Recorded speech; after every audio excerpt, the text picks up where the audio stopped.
What if the moment you feel most alone is actually the moment your real strength begins?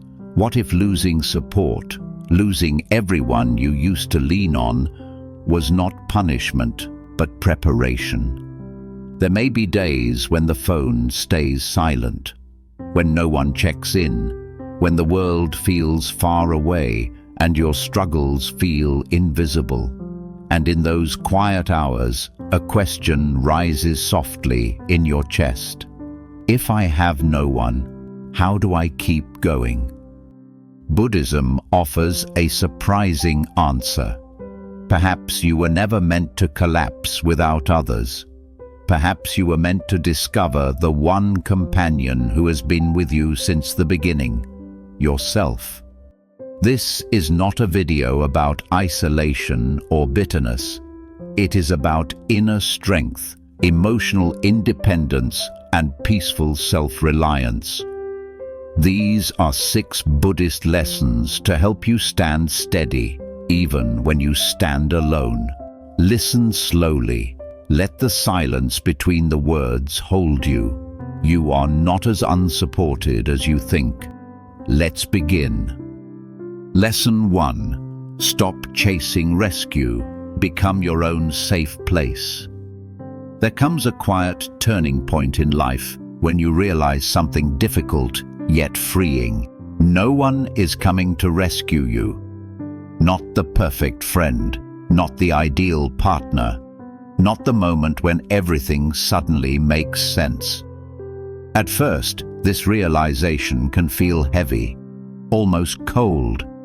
You may think, so I truly have no one. But Buddhism gently reframes it. It says, if you stop waiting to be saved, you discover you were never powerless. Much of our suffering comes from unconscious waiting for someone to understand us, waiting for someone to validate us, waiting for someone to carry our emotional weight. And while we wait, life passes. The Buddha taught that attachment creates suffering. Not only attachment to people, but attachment to the idea that someone else must fix us. When you believe your peace depends on another person, your heart becomes fragile. Every delay hurts. Every silence wounds. Every absence feels like rejection. But when you become your own refuge, something changes. You stop begging life for reassurance. You begin standing. Imagine how different your days would feel if, instead of asking, "Who will support me?" you asked, "How can I support myself today?" It's a small shift, but it changes everything. Supporting yourself can be simple. Speaking kindly to yourself when you make a mistake. Cooking a meal instead of skipping food. Resting when you're tired instead of pushing through pain. Setting boundaries without guilt. These are quiet acts of self-protection. They are not selfish. They are strength. Buddhist monks often meditate alone in the forest for months or years, not because they hate people, but because they are learning something sacred. The mind can become home. When you sit quietly and breathe, you start noticing something surprising. You are still here, even without approval, even without praise, even without anyone watching. You exist fully. Your breath keeps moving. Your heart keeps beating. Life is supporting you, even when people are not. So today, stop asking who will hold you together. Instead, place your own hand over your heart and say gently, "I am here. I will not abandon you," because the most reliable person you will ever meet is the one listening to these words right now. When you become your own safe place, loneliness softens, not because others arrive, but because you no longer feel unsafe inside yourself.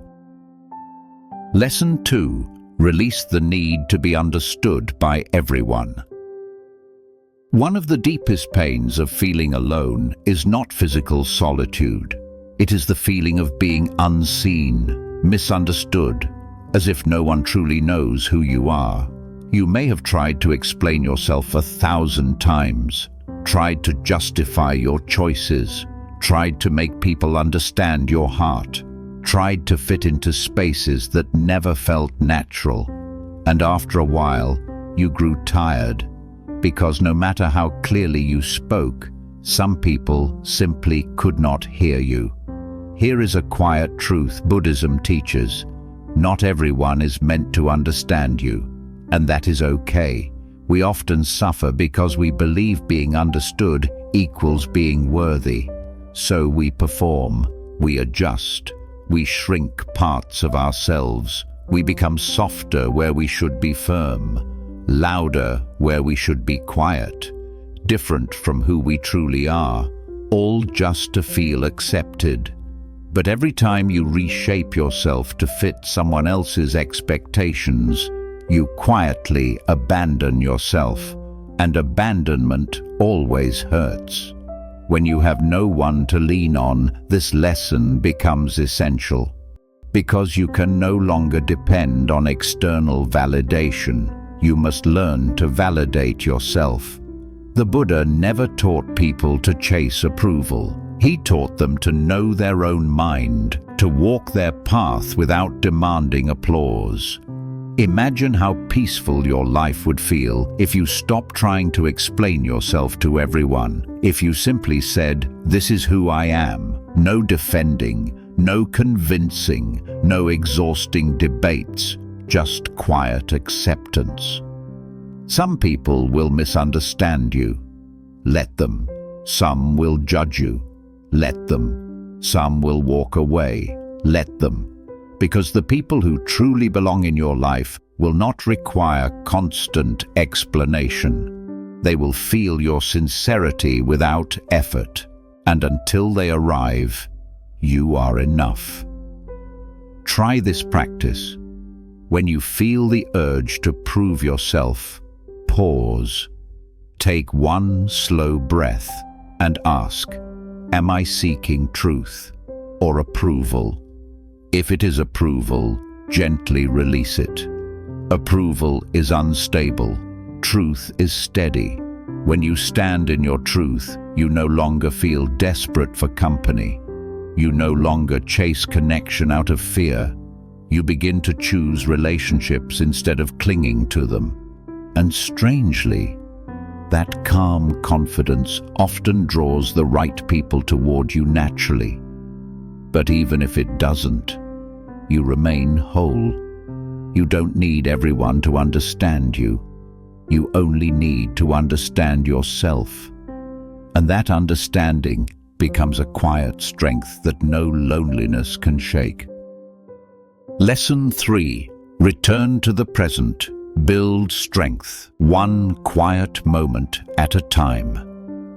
When you have no one to lean on, the mind can become your harshest enemy. Not because anything is truly wrong in this moment, but because your thoughts keep traveling. Backward, forward, everywhere except here. You replay the past, conversations you wish went differently, people who left, mistakes you wish you could undo. Then you imagine the future. What if I always end up alone? What if nothing changes? What if I fail? And suddenly you are carrying years of regret and years of fear all at once. Anyone would feel heavy under that weight. But here is something gentle and liberating the Buddha taught. Most of your suffering is not happening now. It is happening in your thoughts. Right now, in this exact breath, you are simply sitting or walking or listening. You are safe enough. Yet the mind tells stories that make you feel abandoned, behind, or afraid. When you are alone, these stories grow louder because there is no distraction, no noise to drown them out. But this solitude can become your greatest teacher, because it gives you the chance to train your mind. Buddhism does not teach you to fight loneliness. It teaches you to return to the present moment again and again until loneliness loses its grip. The present moment is small, almost ordinary, and that is why we overlook it. But it is the only place where strength is actually built. Not yesterday, not tomorrow, only now. Think about it. You cannot solve your entire life tonight. You cannot heal every wound today. You cannot figure out your whole future this week. Trying to do so will exhaust you, but you can do one small thing right now. One breath, one step, one task, and then another. Strength is not created in dramatic breakthroughs. It is created quietly, moment by moment, like water shaping stone. Try this simple practice, nothing complicated. Wherever you are, feel your breathing. Don't control it, just notice it. Air entering, air leaving. If your mind wanders, and it will, gently bring it back. No judgment, just return. This is meditation, not escaping life, but meeting life exactly where it is. When you practice this, something surprising happens. Your problems don't disappear, but they stop overwhelming you. Because instead of carrying everything at once, you carry only this moment. And this moment is almost always manageable. If you are washing dishes, just wash dishes. If you are walking, just walk. If you are drinking tea, just drink tea. This may sound too simple, but simplicity is powerful. The mind suffers from complexity. Presence brings clarity. When you fully arrive in the present, loneliness softens. Because loneliness often comes from comparison. Comparing your life to others. Comparing today to the past. Comparing what is to what should be. But in the present moment, there is nothing to compare. There is only breathing, only being. And in that being, you begin to feel something steady beneath all the noise, a quiet awareness, a calm observer, the part of you that has survived every difficult day so far. That awareness is your real strength. It has always been there, even when people left, even when plans failed, even when you cried alone at night. It never left you. It simply watched, still, patient, unbroken. The more you return to the present, the more you connect with this steady part of yourself.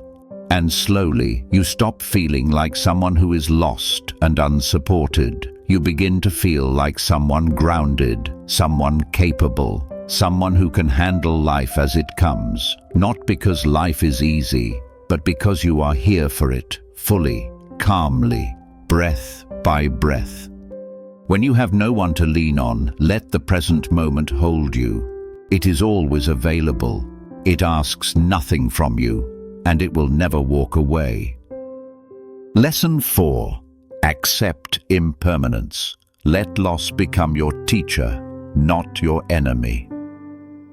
When you find yourself walking alone in life, it can feel as if something has gone wrong, as if you missed a step somewhere, as if everyone else was given connection and stability, and you were left with absence.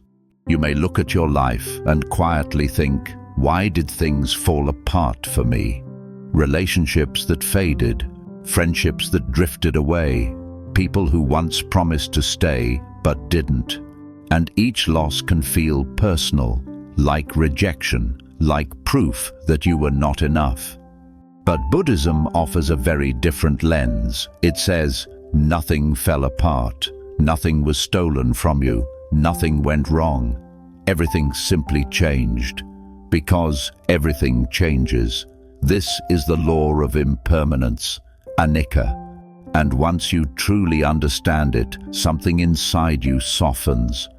In life, we are taught to hold tightly to people, hold tightly to roles, hold tightly to identity. My partner, my friends, my career, my life the way it used to be. We build our sense of safety around these things, so when they shift or disappear, it feels like the ground itself is breaking. But here is the quiet truth. They were never solid ground to begin with. They were always temporary, like clouds, beautiful, meaningful, real, but never meant to stay forever. Think of the seasons. Spring never argues with summer. Autumn never begs winter to stay away. Each season arrives, each season leaves, naturally, without apology. Your life moves the same way. Some seasons bring many people, some seasons bring solitude, some seasons are full of noise and activity, others are quiet and reflective. Neither is a mistake, both are necessary. When you resist change, you suffer twice. First from the loss itself, then from the fight against reality. You replay memories, you ask why, you imagine how things should have been, and without realizing it, you keep reopening wounds that were trying to heal. But when you accept impermanence, something changes. You stop asking life to be permanent. You stop expecting people to stay forever. You stop treating endings as failures. Instead, you begin to see them as transitions, teachers, quiet redirections. Maybe certain people left not because you were unworthy, but because that chapter was complete. Not every connection is meant to last a lifetime. Some are meant to teach you strength. Some are meant to teach you boundaries. Some are meant to teach you self-reliance, and then they gently exit. If you cling to them, you miss the lesson. If you release them, you grow. Imagine trying to hold on to every breath you ever took. You couldn't. Breathing only works because you let go. Life works the same way. People come in, people go out. Clinging suffocates you. Letting go keeps you alive. This doesn't mean becoming cold or detached. It doesn't mean you stop loving. It means you love without gripping. You appreciate without demanding permanence. You say, "Thank you for the time we shared," instead of, "Why didn't you stay?" Try this gentle practice. When you notice something changing, a relationship, your body, your circumstances, quietly say to yourself, "This too is temporary," not with sadness, with understanding. Because impermanence is not only the reason things end, it is also the reason new things begin.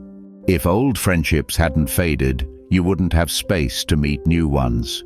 If your past identity hadn't dissolved, you wouldn't discover who you are now.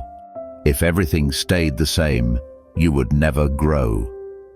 Solitude itself may simply be a season, a winter, a time when life is asking you to turn inward, to rest, to rebuild, to strengthen your roots. Winter can feel lonely, but it prepares the tree for spring. Without it, nothing blooms. So instead of seeing your aloneness as proof that you are unwanted, see it as proof that you are transforming.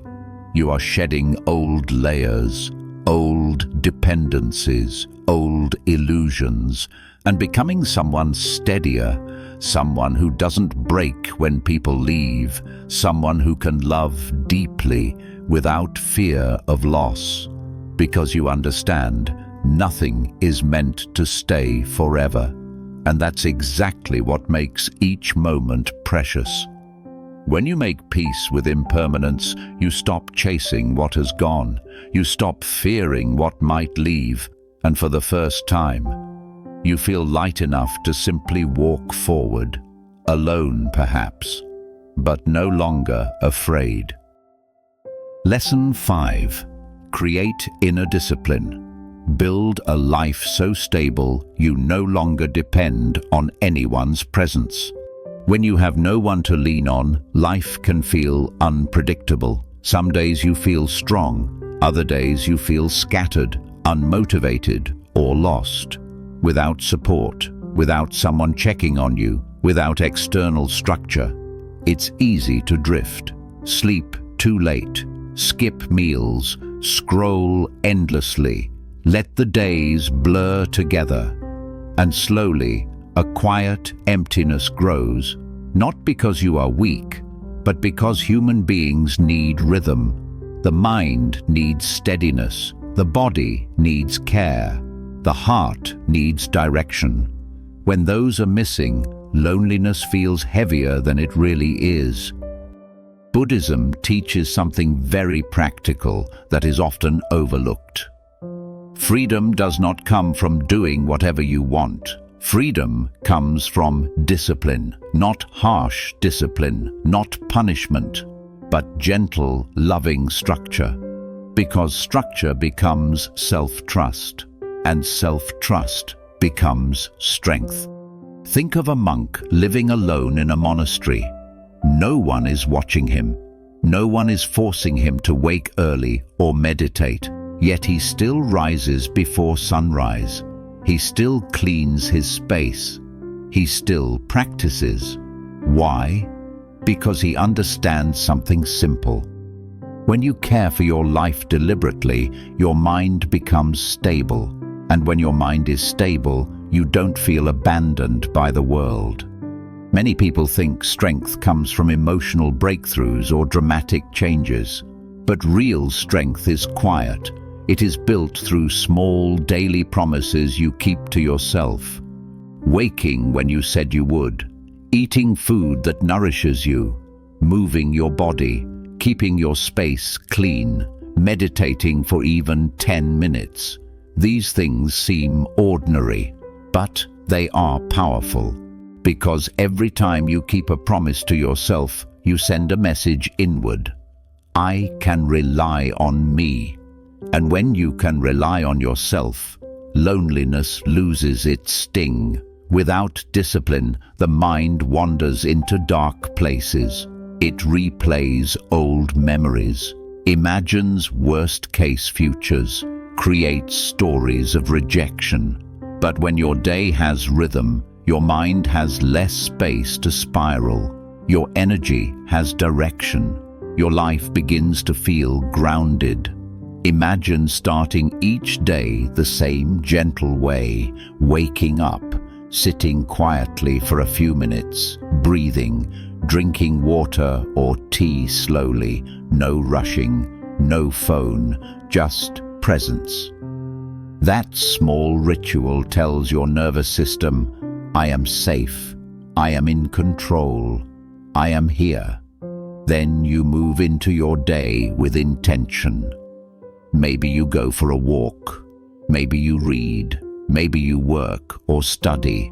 It doesn't matter what you do. What matters is that you do it consciously.